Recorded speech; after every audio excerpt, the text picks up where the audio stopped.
so clear. We bring you truth, no fear is near. A guide through life with purpose strong, helping you thrive where you belong. The Privacy and Freedom Podcast. Our wisdom's here. It's meant to last. We're diving deep. We're stepping bold. A brighter future will unfold.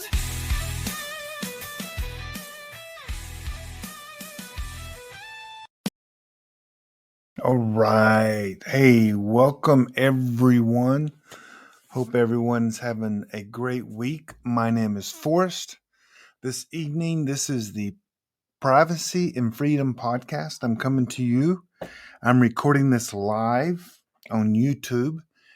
I haven't been sharing this information out a lot because YouTube's just a great place to record the video if people want to watch it later, or if people, and of course it records the audio as well. So it's a great place. So if people come and watch me live with like a show tonight, it doesn't bother me. If people are out there watching live, but this is to record the audio of my Privacy and Freedom podcast. So I didn't send any emails out, but I do want you to know that if you do want to watch it live and maybe send me a question or a comment live, you can do that by joining the YouTube channel. And I usually record on Monday nights at 8 o'clock Eastern Standard Time. But again, this is for the recorded audience. And if you show up live, more the merrier. Usually when I want people to show up, I'll send an email out and people will join. Because I'll tell them the time, give them the link and everything. But if you're here tonight, thank you for joining us. Tonight, we've got a lot to talk about. Little stressed. I was trying to print some of my notes out. Couldn't print them out because we've had some power issues here at the house. But I will overcome. And so tonight we're going to talk some of the same things. I just feel like I need to keep pounding some of the same topics we've been talking about. And we're going to go over, I got really 5 different segments tonight, and some will be short, some will be long. Some you've probably heard before, and you know what? It just needs to be said again. But again, welcome, Privacy and Freedom Podcast. This is where I get to share things that I live, I do, I think about, I try to help people with. And it's different than my other podcast, which is the Prepping Academy. And so you can join that one if you want to talk about preparedness. This is about privacy and freedom. And so tonight we're going to start out with, everyone has been dabbling with AI and testing it out. And everybody's like, wow, this is so great. So there's literally several parts of AI. One of the parts is you in like ChatGPT or Gronk or Midjourney, and you're using it as a tool to help you maybe with work, doing research, and you find it so helpful you continue to use it, and using it is not bad, but we just got to have some understanding of what's going on when you do use it. And what other aspects does AI play a part of in the internet that you have no control over? And that's kind of what we're going to talk about tonight, because let's be real. If you go to ChatGPT and you type in questions, you've got to know that the AI is learning from you. And you are literally deciding to give AI either your question or the information or what you're interested in. And so that's just, it's wide open. You know, you're literally doing that. But the AI, there's many facets of AI. And so we're going to look at one about how AI is stealing your data and you're not even giving it permission, and it's not even on your device or your computer, and it's still learning from your information. So Meta, which is Facebook, has been caught scraping all your photos, all your locations, your post, your deleted messages, and AI is running through Facebook and learning from your past habits. And you're like, wait a second, I didn't give AI permission to do that. Well, Meta doesn't have to ask you because you freely gave that information, even though it's in the past. So imagine AI going through your Facebook. It can see the locations where you've shopped, who your friends are, and imagine the data points it can put together from just going through Meta, Facebook. And it's been doing that for months now. So what information has it learned from you? We also know that AI has been, if you use any Google products like Android, any of the Googles like not Dropbox, but their the box, their Gmail, all that information has been scanned already by Gemini, which is Google's AI, and it has learned from you. So when you ask Gemini for the first time and your account is open on your phone or on your PC or your Mac, it already knows more information about you than you probably could ever dream about. And don't think that Google's the only one. Microsoft has a feature called Recall, and it's been capturing your screenshots. It records your passwords, every letter, every password, every private chat, everything you type. Microsoft Recall feature, which is their AI tool, has caught every bit of that. So imagine one day someone hacks Microsoft. They could literally go and see the information inside the AI is recorded on you. And maybe if they have access to admin, they could say, hey, tell me about Joe Smith. What is going on? List all his passwords. I mean, what kind of documents? What kind of job? What's his attitude on the government? And all that stuff is being recorded. Not only because the government gets all this information as well. This is not conspiracy. I've got proof. I do it in my webinar when Edward Snowden was releasing all the top secret documents. We saw this firsthand. This is not a conspiracy. And the AI is recording every single thing that we do. We're literally 24 hours under an AI surveillance state now. And a lot of it you have no control over whatsoever. And what and so same with smartphones. Smartphones, I won't say are even worse. They're just as bad. They track your motion. They track all the Wi-Fi's that you're near. It knows where you are at any time. Every photo you take has a location, a time, the angle, elevation, geographical points. Everything is recorded with every single photo you take with your iPhone or your Android. They also use Bluetooth to see what other Bluetooth or other devices are near you. Your microphone, I kid you not, this is not conspiracy theory. Please take my free webinar. They can absolutely listen without your microphone even notifying you that it's on. We know that through a Facebook ad. A company was doing ads on Facebook, and they were opening people's microphones, and Facebook didn't even know that they were doing it. So This is absolutely being done, and I won't say there's no hope anymore. If you feel like there's no hope, then really, well, this podcast isn't for you. But there is hope. There are tools. There are you got to gain the knowledge. There are ways to win this war on privacy, and you can't do it by doing nothing. Matter of fact, by doing nothing, you're saying I'm okay with this. And you're like, well, Forrest, you're preaching to me. I can't believe you're talking about this kind of stuff on the podcast. I mean, this is what podcast is about: privacy and freedom. And if you have no privacy, you have no freedom. Okay. So how are simple ways to get around a lot of this? One is get a Graphene OS phone, and you can completely go dark on the phone, still use it, still use some of the apps. It's a complete privacy phone.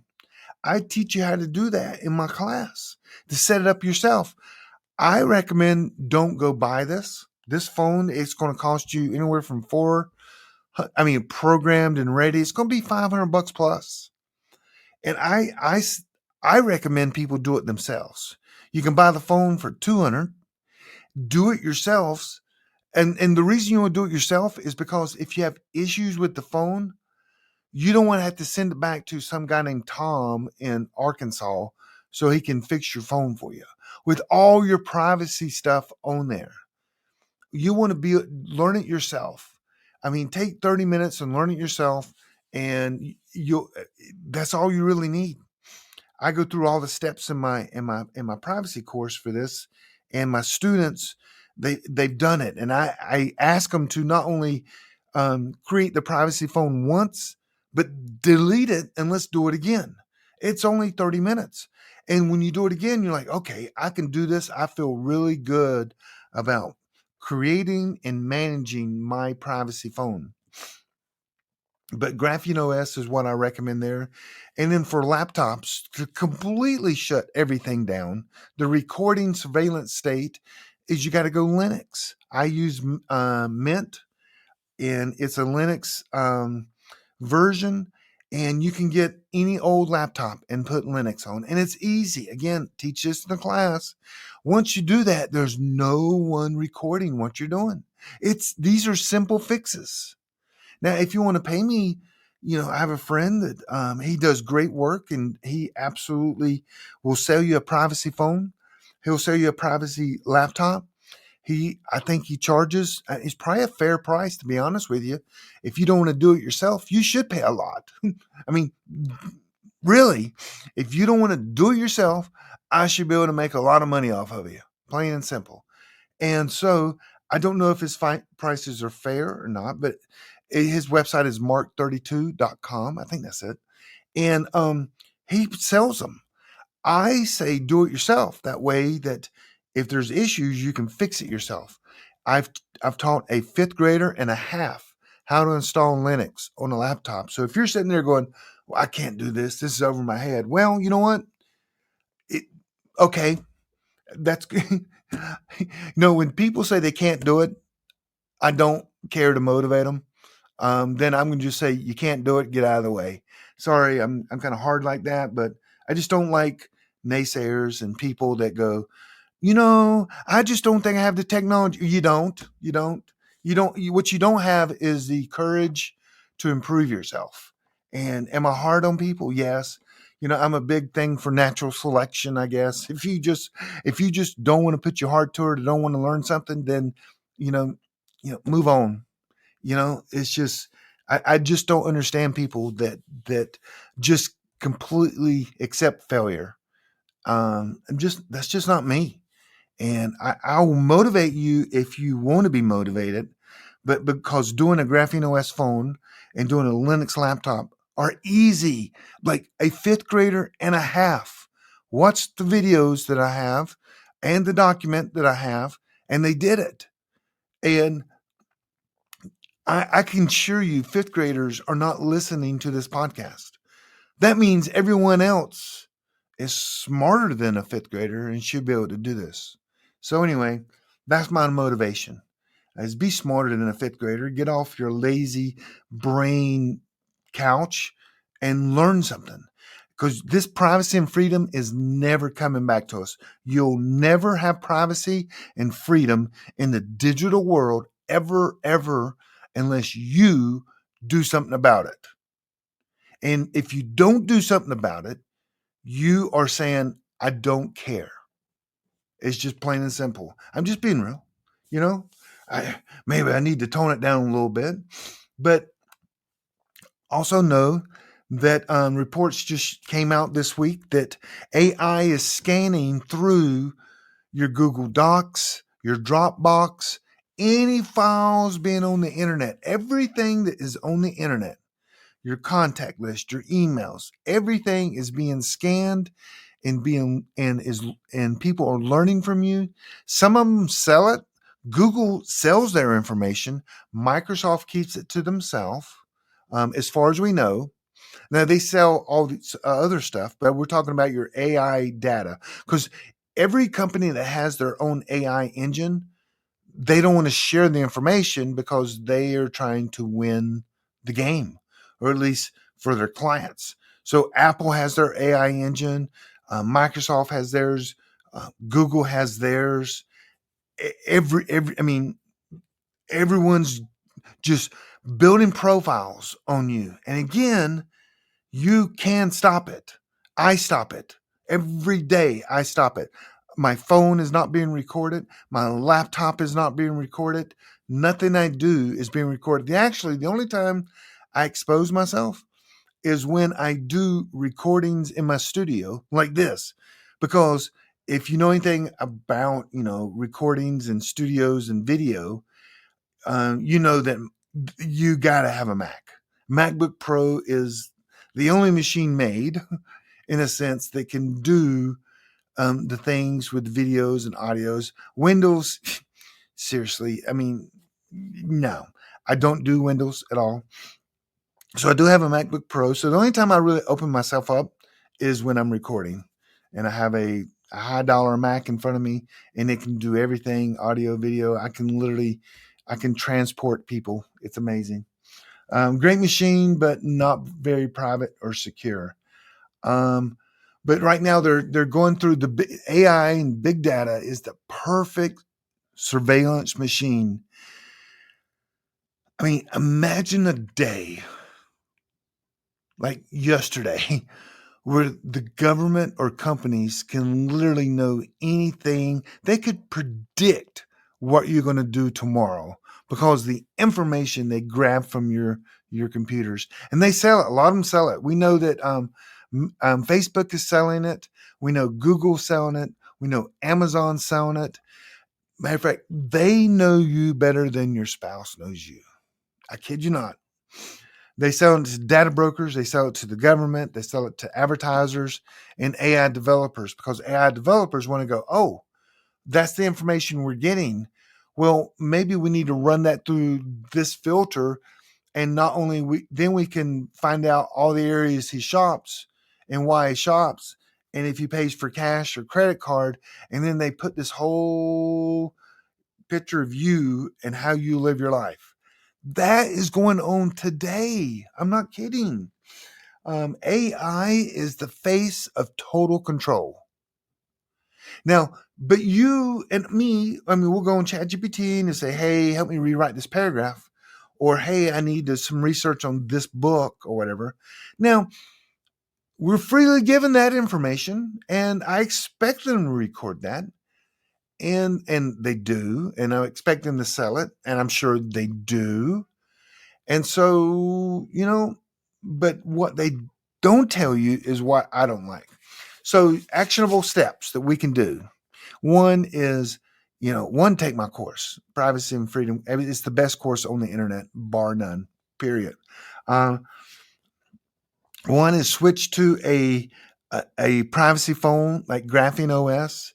Switch to a Linux laptop or desktop, install Linux on it. It has all the tools. You can do everything. It's amazing. It's actually free. It's freedom, because if you ever use Libre, which is like the Office that goes on a Linux laptop, you're like, wow, there's only 49 features here, and I know every single one of them. I know bold, italics, sum. I know all these things. Unlike Word and Excel, you're like, I don't use 99.99% of everything in this. Why is it here? And so that's why I love Libre. It makes things so simple. It takes out all the difficult stuff. And you don't sit there and go, man, who does mail merges anymore? I don't know. So so it is a lot of freedom. Use an online password manager. I've been preaching that forever. But yeah, so that's some things you can do. I'll tell you this: that crypto is going to surprise you in the future with the privacy and freedom it can bring to you. And you're going to go, what? I thought it was just the currency. No, blockchain is way more than a currency, and it will surprise you. I'm going to give it some time. Also know that last thing for this segment is every time you go through a stop light, every time you drive down the road, every time you go to ATM, they're recording your face right now, and they're throwing it through AI. They're literally could print and make a movie on you because they have so much data. We've got to change that. Can't do it all in one time. My course would be good. I'm not going to talk about my course anymore. But anyway, that is what is going on. And so next is most of you have never heard about this, and I've mentioned this before, but we've got to keep talking about it. It is very, very important we talk about this. That's where a lot of countries are looking to do a CBDC. And you're like, is that ACDC? No, it's not. It's CBDC.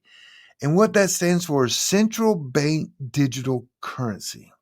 Imagine our Federal Reserve in the United States. We have dollars, $10, $100, $50, and coins that they make and print for us to use. They're notes. Imagine if they go totally, even crypto, maybe not even crypto, into an electronic currency. It probably won't live like a true cryptocurrency on the blockchain. It would be different. Now, other nations right now, 134 nations in the world right now are looking or exploring central bank digital currency, an electronic token, just like we'll say Bitcoin, just like that. 34 countries in the world. We have to stop this. And there's good news on this front, but it cannot happen in America. And if we're true freedom lovers, we should help other countries and help them understand that central digital bank currencies or central bank digital currencies is a bad thing. Why? Because if you have an app and you use an electronic money, I can put a geofence and make sure you spend none of that money in Vegas. You're like, well, how can they do that? That's all my money. I can't spend. No. Okay, if you're near a liquor store, they could turn it off so you couldn't buy liquor. If you're in a grocery store, the right grocery store, they could open it up and let you use it. They could also block purchases. Anything when it comes to guns, ammo, maybe meat, cigarettes, whatever you're trying to buy, the app, because the government, imagine a central bank digital currency. Let's rename that for me and you. Central bank digital currency. We're going to rename that to programmable digital money. What is programmable digital money? Money that you can program. You can put all kinds of blocks on there. You can put rules on there. You could say, hey, if you don't spend, 30% of your money on healthy food, we're going to shut your app down and your money. And it's total control. Thank goodness this week in Washington, D.C., it is called Crypto Week. And one of the bills is called an anti-CBDC bill, which means they're trying to pass a bill where the United States and the Federal Reserve will never, ever use a central bank currency, a digital currency in America, because they understand how much control can be behind that. Who's in government? Could be carbon credits. All of a sudden, you haven't worked out this week, so you don't get a steak on Friday. What? They could absolutely do that with programmable money. So we're against that, but they're going to vote on that and get it started, and I'm pretty sure it will pass. Now, that means this administration, what's the next administration going to do? We've got to educate people so when the next administration, no matter who that is, will not take advantage and maybe change the rules. But like I said, 34 countries, China's already doing this. They have a digital yuan, and they already put spending limits on different types of food. Europe is looking into a thing called the digital euro right now. And United States, there are MIT and the Fed Boston is looking at a project called the Project Hamilton. But this law, they can look at all their law all they want, but this law would prevent them. But they're looking into it, and also there's a thing called Project Atlas in America as well. They're looking at a digital currency. So that's why that's universities and nonprofits that are trying to what do you call it? Control the future in a sense to be an advocate for controlling of money. You can help more people if you can control all the money, all the wackos. So key point is we've got to stay away from the CBDCs, which is already built. And any time it could be rolled out in any country. And there's 134 looking at them right now. So we need to make sure that we vote. Every time we vote, we got to make sure we vote for privacy and freedom. You may go, well, I don't like taxes. Well, you know what? Is taxes more important than your privacy and freedom? Okay, maybe we need to shift some of what we think's important in our voting. Maybe just saying. I will say blockchain will become a game changer for us. We can use currencies like Monero.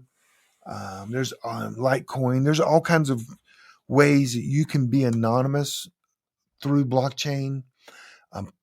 There's Pirate Coin. But just know that blockchain is not evil. Are there evil things done on blockchain? Yes, but I would argue more evil, more drugs, more sex trade, more everything is done with cash by a multiple of 1,000. It really is. The mob in Italy is not using blockchain yet. The cash is king. So, we can, but anyway, the take from that is we've got to educate ourselves and vote for privacy and freedom over some issues possibly that doesn't matter as much. And, not picking sides here, but neither side is good in America right now when it comes to privacy and freedom. Just saying. And at least the Republicans are going to vote, against the CBDC, but that's not saying that they're all for your privacy. They're still letting Google record all your phone calls on an Android. They're still letting Apple see every keystroke you type on your computer. Okay, they're helping us, but yet they're not. Okay. Next, I want to talk about decentralized messaging, which I've talked about this almost every podcast. Let me get a drink here. Almost, and because this is one simple way you can take back your privacy. And I'm going to just sum it up. I'm not going to get a lot into this. I've done a lot of research, what I have in front of me. And I'm going to just tell you the answer instead of telling you.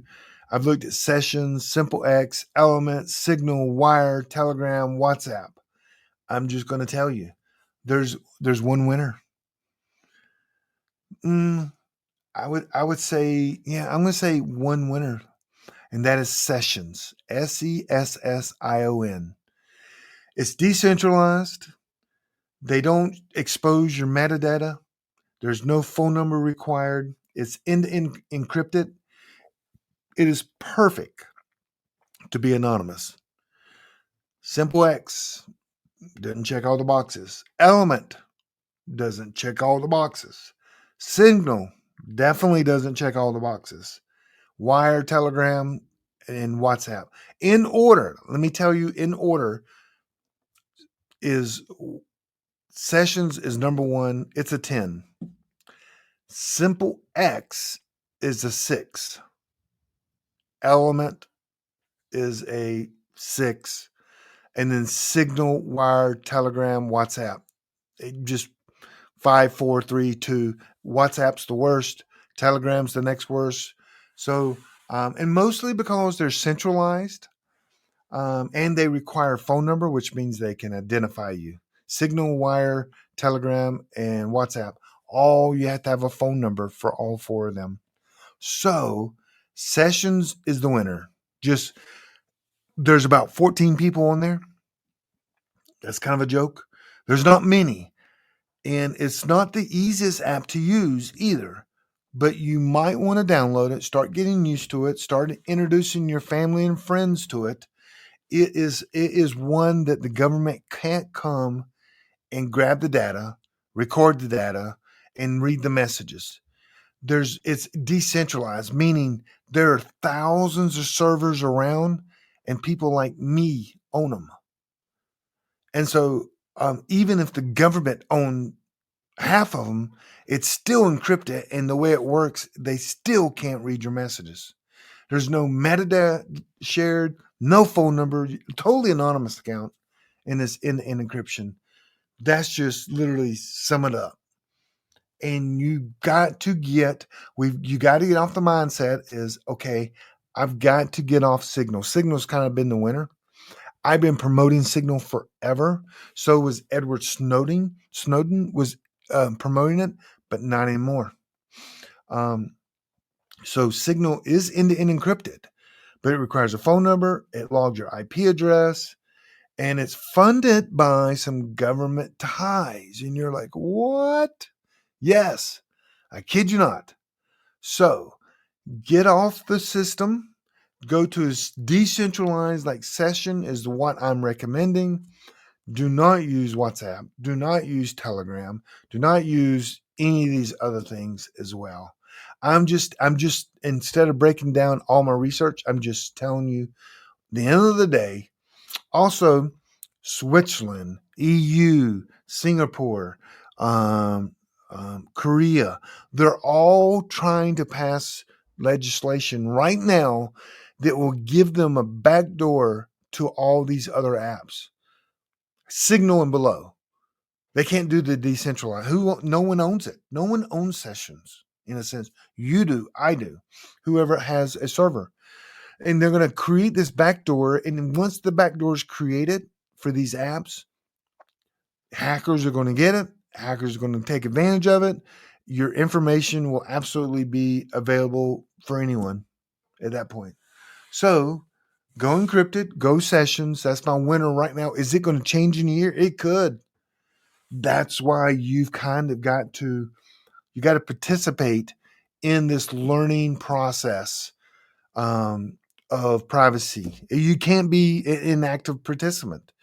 You won't learn, and nothing will change. And what you learn today could change tomorrow. That's just the hard truth of the matter. Okay, next we're going to go into, I guess, the privacy is the foundation of freedom. And this is what I talk about this all the time.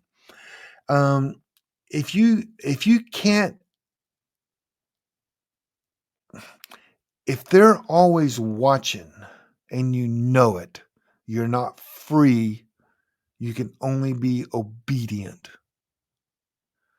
I don't know how eloquently to say that, but if you're being watched and you don't care, you don't even realize you're not free, because you're not. Because there's some things if you do know you're being recorded, you're going to say things different. You're going to say words that you normally wouldn't say. Freedom is being able to do whatever you want whenever you want, with no consequences. And so if you can't say because you know they're watching, you're obedient. You're obedient. There's no other way of doing that. You could say I don't care, but if you change your action one bit, that's being obedient to the machine, to the system. You may not like that. I don't like that, but that doesn't change the fact that what I'm saying is true. So, okay, if you're having to hide and you're having to fear about what you say, uh, then that means you're accepting being obedient. That's what I have written down. You self-censor yourself, but you second guess what you're getting ready to say or do. You conform to what people are watching, expect you to do, and are watching for things that doesn't line up. You got to think about that a little bit. That's kind of heavy, but the freedom to think, speak, and live without oversight, that is freedom. But if you self-censor, if you second guess yourself, if you conform to what would be okay and right in their eyes, you're an obedient little puppy. And we don't care. And if you don't care, then my natural selection comes involved. Like, I don't care about you. I don't care about people that don't care. I really don't. And you know what? You've got to, I don't know. I'm not going to mandate or, well, I do try to make you feel guilty. But if you look at the Patriot Act, you look at East Germany, where they had mass surveillance, people telling on other people. They were put in jail because of jokes or who they were eating dinner with or what they were doing. I'm telling you, you've lost your privacy.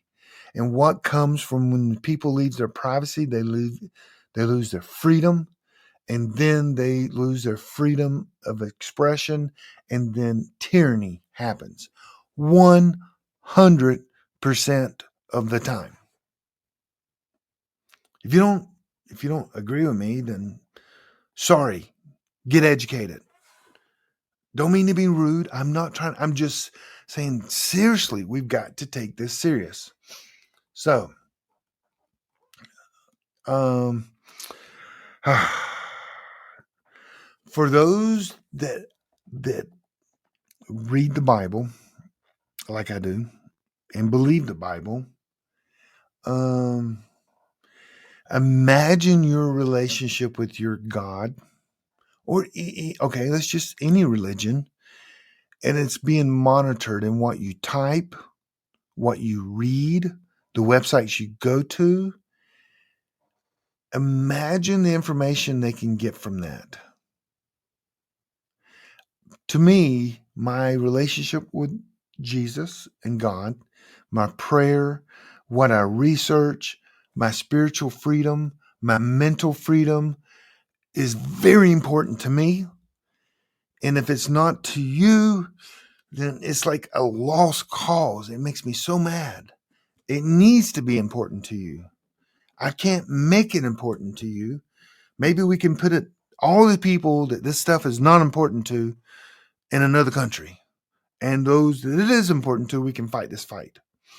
So anyway, privacy,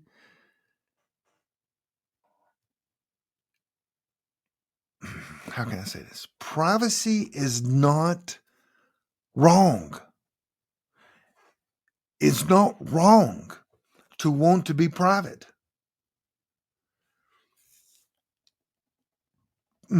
Okay. So maybe some steps this week to is maybe make your email private. Go switch over to something like Proton Mail. Browser, switch to Brave browser. Maybe that can help a little bit. Switch to a new phone. There's all kinds of ways. Start de-Googling your life. Check your digital footprint. Make privacy a family value. Ooh, that's a good one. I'm going to write that down. Privacy. Write it down. Privacy should be a family value. That is so true. So, but just know that not being private, being private is not dirty. It's not like you should have something to feel guilty about. You know what I mean? You're not doing anything wrong. So I'm not sure if people feel that they are doing something wrong, but anyway. So we need to take back control. How can we take back control? Let me tell you how some people are doing it right now, and you may disagree with it. No one cares, but I care. A lot of people are homeschooling their kids now using Linux laptops, and a lot of people are using privacy coins so that you can pay me, I can pay you, and that money is not traceable. We're not talking about income, but they don't need, every time you use your debit card, your credit card, you send a check in the mail, you transfer money, the government sees all that and records all that. Your bank sells it to them. Absolutely. They know every transaction you make. They see everything you buy from the grocery store. They see the drinks you drink every single day that you buy. They see all that. That can all be put into the database, and I can create you 100% without flaw because I've been recording you for the last 5 years, sometimes longer. I know exactly what you're thinking, exactly what you're going to do. You're a robot at this point. They know when I'm going to buy a latte. Because I went to this store. The guy's going to buy a latte. They can sit there and bet. Yep, look, he bought one. He's going to try to get a window seat because he always sits at a window seat. Well, how do they know that? They can tell that by your Wi-Fi signal of your phone inside the restaurant. They're like, dang. So they use privacy going, buy your own groceries, pay cash, go to fruit stands, go to, do everything you can more local. Use cash. Go to the bank tomorrow and say, I want to take out $20,000 in cash. And they're going to look at you like you just said, I want to rob the bank. Because literally that's what you said. Hey, I have an account. I'd like to withdraw $20,000. Oh, we have a bank robber. Call the police. We have a bank robber. He's trying to take all our cash because the bank probably doesn't have $20,000 in that bank. And they're no, we can't just hand out money like that. And you're like, what do you mean? Fill out this form. We got to track it. We got to know what you can do with this money. Try it. So that's why people are going to the digital currency, because when I move money and I send money, no one knows who it's from, who's it to. Can they see it on blockchain? Yeah, but my name's not attached to it. And they can't surveillance tape and people just can't have access to that information right now. So you want to get to your life what they call decentralized. You want to use cash. It's hard to monitor cash. They can. Imagine this: you walk into a coffee shop and you throw down $5 for a coffee. The AI could very simple look and say, "Oh, there's Forrest. He's in the cup of coffee shop today, and look, he looks like I identify that drink because they just squirted it out from a thermos. That's drip coffee. Oh, he put 2 things of sugar, and he put some cream in there. Boom, record it." You're like, dang, bless it. I'm trying to use cash. So I'm hoping to motivate you guys. I'm telling you truth. You don't want to hear, no one wants to hear this. No one wants to hear that they have to do more work in their life to be free, to have freedom.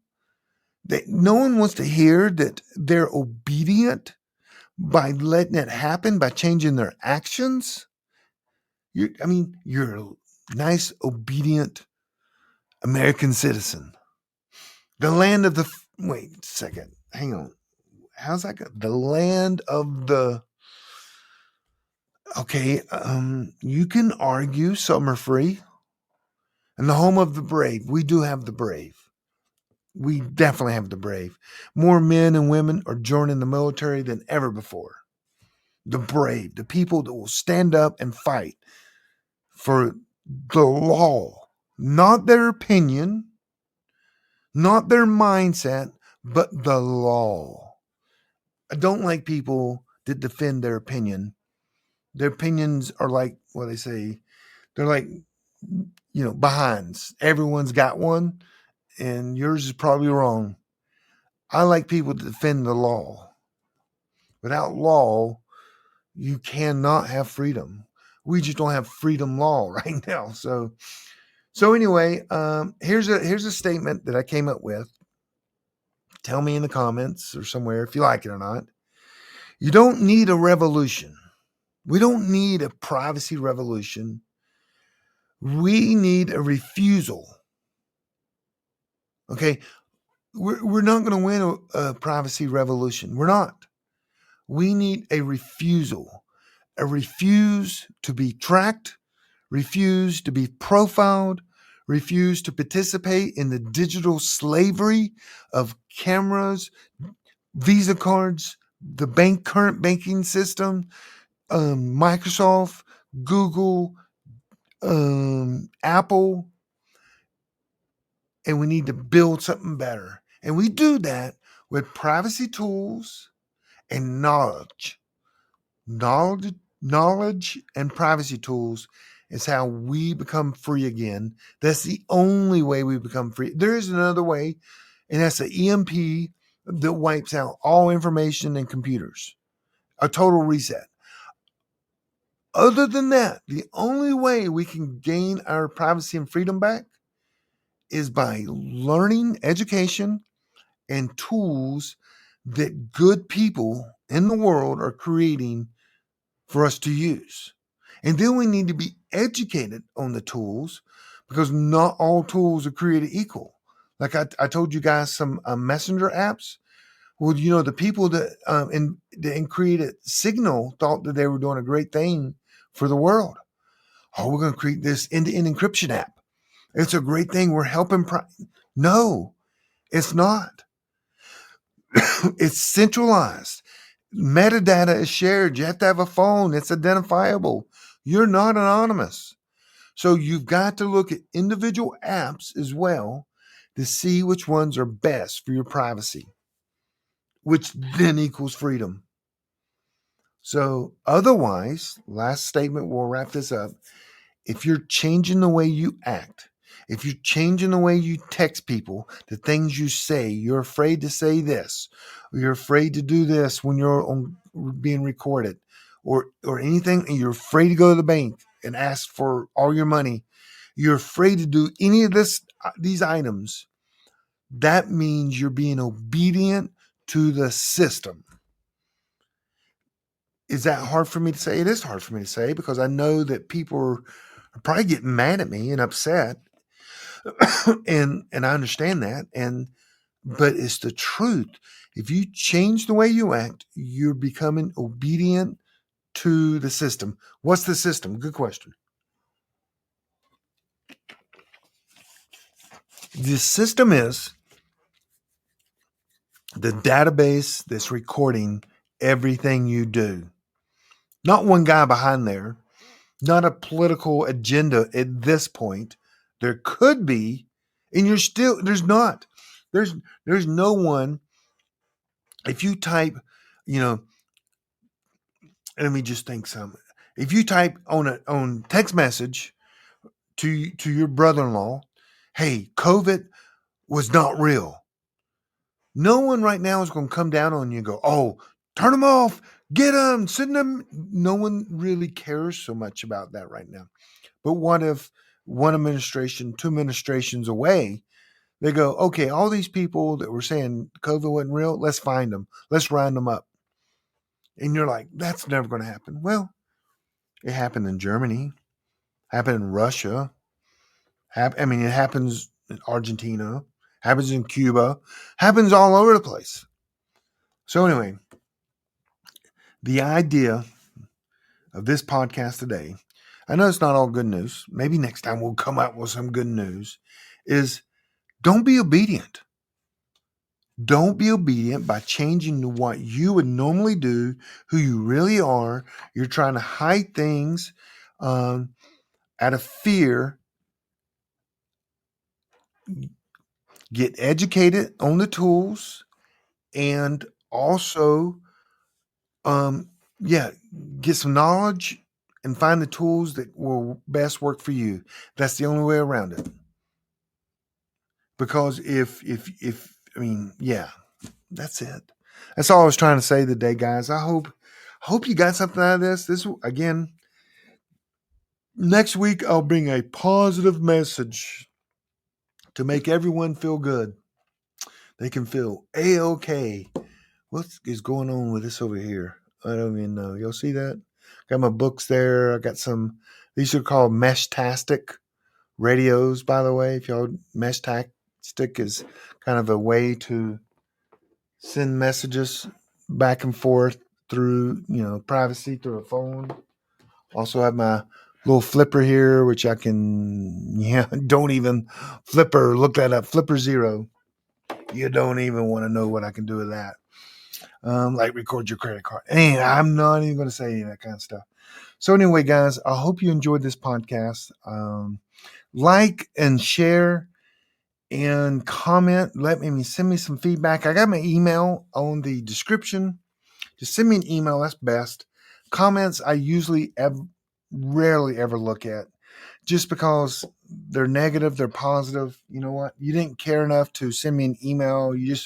Someone wanted to just type something. So anyway, what I want to say is be free.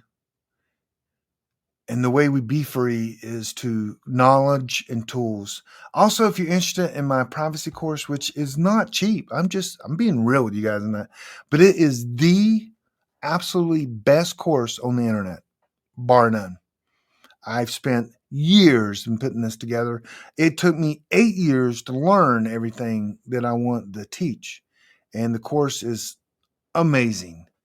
And if you're interested, just send me an email. I'll send you the information. God bless. And we'll see you next Monday night, 8:00, if you're around. Same bat channel, same time, everything. See you guys. Take care. The Privacy and Freedom Podcast. Our wisdom's here. It's meant to last. We're diving deep. We're stepping bold. It's the brighter future.